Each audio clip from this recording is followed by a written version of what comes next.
អាម៉ុកគឺជាម្ហូបប្រពៃណីហើយត្រូវបានគេរាប់បញ្ចូលជាម្ហូបដែលបង្ហាញអំពីអត្តសញ្ញាណវប្បធម៌របស់ប្រទេសកម្ពុជាយើងផងដែរដែលជាម្ហូបបុរាណនិងមានប្រវត្តិស្ថិតនៅក្នុងសម័យអង្គរប្រហែលសតវត្សទី9ដល់ទី15នៅពេលនោះអ្នកភូមិខ្មែរយើងបានប្រើប្រាស់ធនធានធម្មជាតិដូចជាត្រីស្រស់ពីទន្លេហើយបន្សំជាមួយនឹងគ្រឿងទេសមានដូចជាដូងដែលដុសដោយខ្លួនឯងជាដើមហើយបង្កើតបានជាមុខម្ហូបដ៏សែនឆ្ងាញ់បែបប្រពៃណីមួយមុខនេះសប្តាហ៍ថ្ងៃនេះក៏កាន់តែមានភាពល្បីស្ទើរតែនៅគ្រប់ភោជនីយដ្ឋានហើយក៏ក្លាយជាម្ហូបដែលភ្ញៀវទេសចរជាតិនិងអន្តរជាតិនិមិត្តចង់សាកល្បងផងដែរចំពោះគ្រឿងផ្សំវិញមានដូចជាល្មៀតកុលក្រៃខ្ទឹមសរំដេងហើយជាមួយនឹងស្លឹកញនិងបងប្អូនយើងបុកបញ្ចូលគ្នាឲ្យម៉ត់ចឹងទៅ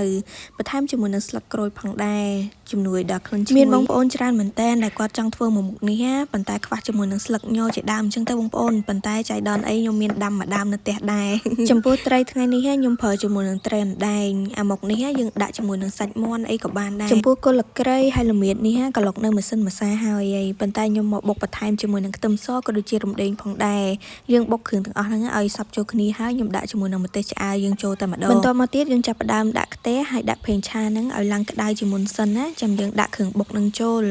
ហើយយើងឆាម្លីងវាទៅមកឲ្យឡើងឈ្ងុយបន្តិចទៅចាំយើងដាក់ជាមួយនឹងប្រហុកចូលផងដែរថ្ងៃនេះខ្ញុំប្រើជាមួយនឹងប្រហុកសាច់អញ្ចឹងអត់ត្រូវចាំបាច់ច្រាមអីទេបើសិនជាបងប្អូនប្រើជាមួយនឹងប្រហុកត្រីឆ្អឹងអីយើងអាចច្រាមវាឲ្យម៉ត់សិនទៅបន្ទាប់មកទៀតយើងដាក់ត្រីដែងចូលតែម្ដងឆាវាទៅមកមើលទៅរៀងចូលគ្នាបន្តិចចាំយើងចាក់ទឹកខ្ទិះដូងនឹងចូល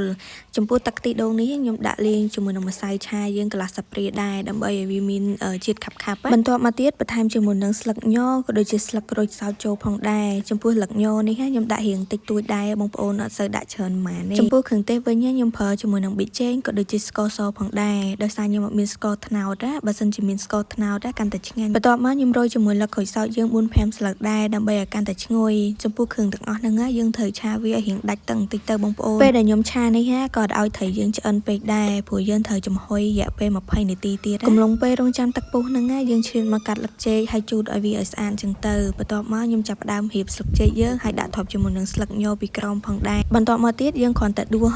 ត្រីរបស់យើងហ្នឹងដាក់ក្នុងស្លឹកចេកហ្នឹងខ្ចប់ទៅជាការស្រេចប៉ុន្តែយើងដាក់ចំហុយវាក្នុងកូនចានក៏បានដាក់ជាមួយនឹងត្រឡោកដូងក៏បានហើយក៏ដូចជារបៀបធ្វើនិងការខ្ចប់លឹកចេកអីនេះខ្ញុំទៅមិនសាកធ្វើលើកទី1ទេ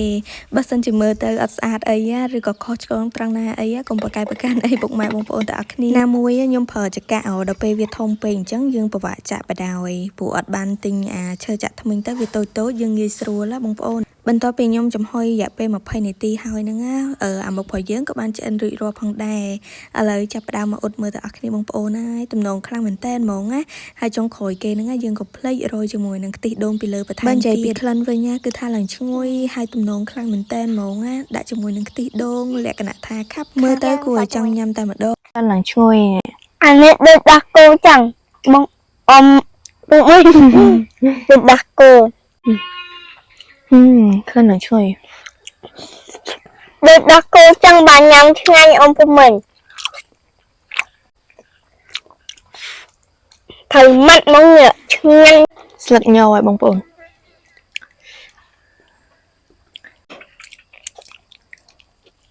ញ៉ាំស្លឹកញសម្រាប់វីដេអូខ្ញុំថ្ងៃនេះគឺមានតែប៉ុណ្្នឹងទេបើសិនជាមានខុសឆ្គងត្រង់ណាក៏សូមការអធិស្ឋានពីពុកម៉ែបងប្អូនទាំងអស់គ្នាផងដែរអរគុណជម្រាបលាជួបគ្នានៅវីដេអូក្រោយទៀត